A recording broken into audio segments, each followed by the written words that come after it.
শেখ হাসিনা সহ ১১ জনের বিরুদ্ধে গ্রেফতারি পরোয়ানা। ১৫ বছরের গুমের ঘটনায় শেখ হাসিনা সহ ১১ জনের বিরুদ্ধে গ্রেফতারি পরোয়ানা জারি করেছেন আন্তর্জাতিক অপরাধ ট্রাইব্যুনাল।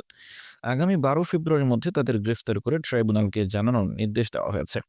সোমবার সকালে তাদের গ্রেফতারের আবেদন করে প্রসিকিউশন। শুনানি শেষে বিচারপতি গোলাম মর্তুজা মজুমদার নেতৃত্বাধীন ২ সদস্যের ট্রাইব্যুনাল এই আদেশ দেন। গ্রেপ্তারি পরোয়ানা জারি হওয়ার মধ্যে শেখ হাসিনা ছাড়াও রয়েছেন সাবেক প্রতিরক্ষা বিষয়ক উপদেষ্টা অবসরপ্রাপ্ত মেজর জেনারেল তারিক আহমেদ সিদ্দিক ও পুলিশের সাবেক মহাপরিদর্শক আইজিপি বেনজির আহমেদ।